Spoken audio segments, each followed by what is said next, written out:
Hi everyone, my name is Elliot Smith and I want to tell you just a little bit about the Wraith drone that appeared on the shopping channel and how to get started with it. So first things first, this is the drone. It is a larger format drone, so we're not going to fly it inside today, and I recommend that for first flights, not only do you fly it outside, make sure you have plenty of open space.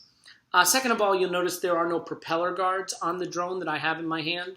It does come with propeller guards. You can put them on. They easily attach at the end of each motor stalk, but they're certainly not required to fly the drone. So the battery is already inserted in mine, but to show you, it inserts into that compartment at the bottom. The compartment latches. The battery will be plugged in within the compartment, but then there is a power switch on the bottom. Okay, so you can leave that in the off position when you're not using it, obviously, and only turn it on when it's time to start flying. The next thing I have here is the 1080p high definition camera that comes with the drone. So this is very easy to attach.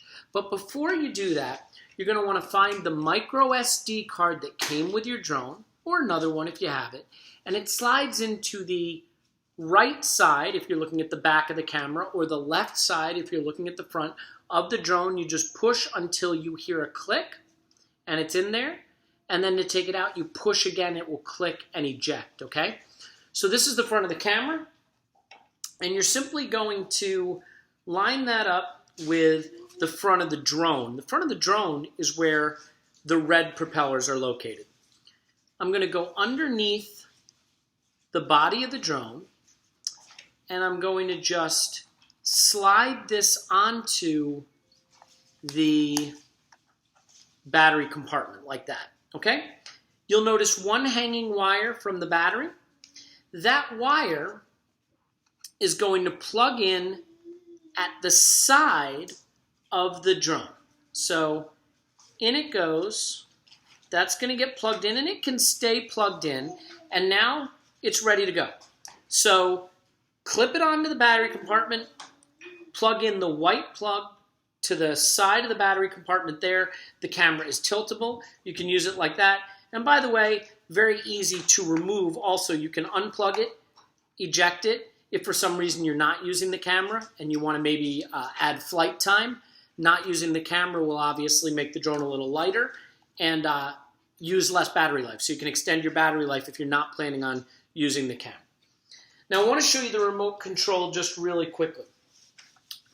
So the first thing I want to make sure I let you know is that to fly the drone, the remote has to pair to the drone itself. They have to be paired to each other. It's a very easy process, but one that can be done wrong in one simple way. If the drone is not level when you pair it to the remote, it's never going to fly right. That's when the gyroscope sets itself. So you want to make sure you place the drone on a truly flat, level surface. Ideally the ground, a hardwood floor, if you're outside, not in the grass if there's an angle, somewhere where it's going to be nice and horizontal and flat. Okay? You then flip on the switch underneath the drone, the lights will start flashing, and you flip on the remote control. The pairing process is very simple. You take the left stick of the remote and go up and down, up and down. This light will go solid red. The lights underneath the drone will go solid as well, and your drone is paired. So now just quick explanation of how the remote works. This is your throttle. So the left stick controls the power that you're using to lift the drone, right? So the more you push it, the faster it's going to take off. And as you lower it, you can just lower the right stick. That's Berkeley you're seeing over there in the corner. And it'll lower down. This stick also rotates the drone. Not turn, but rotate. Why would you want to do that? That'll position where your camera's pointed, right? So that's going to rotate your drone. This stick controls direction. Forward, back, left, right. Very, very simple to do. Okay? A couple other buttons to be aware of. The arrow buttons on the front, you see them right there. They trim the drone. So if the drone is flying a little to the left and you don't think it should do that, you can push the arrow button in the opposite direction, and the screen down here will show you if you have any trim set. Okay, so when I turn it on, if you look right down there at the bottom, you can see the trim indicators are all centered. As you move them, and let's see if I can do that now, even though it's not. Yeah, see? Right there, we're trimming the drone. You shouldn't need to do that. In fact, my recommendation is if you find the drone isn't flying exactly level, first try turning it off and pairing it to the remote again on a flat surface. You shouldn't need to use the trim because the gyroscope should keep it nice and level, okay? A couple other buttons just really quickly. Video. When you push the video button on your remote, you will see the video icon appear at the bottom of the remote. And of course, I don't have it actually paired to the drone right now, but you'll see a video icon. When you push photo, you'll see a photo icon, so it'll tell you it's taking a picture. You have the return button, which will bring the drone back to you. But remember, that's not a collision avoidance system. So if there's obstacles in your way, you want to make sure that you are ready to get back on the controls and bring the drone back. And then easy mode. Easy mode keeps it so that the controls do not change orientation as you rotate the drone. So for example, this is the front of the drone. If I push forward, you're going to see the drone go forward. If I push backward, it's going to go backward. But if I rotate the drone, what's going to happen when I push forward now?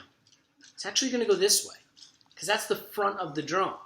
But in easy mode, it will always keep the orientation the same no matter how much you rotate it.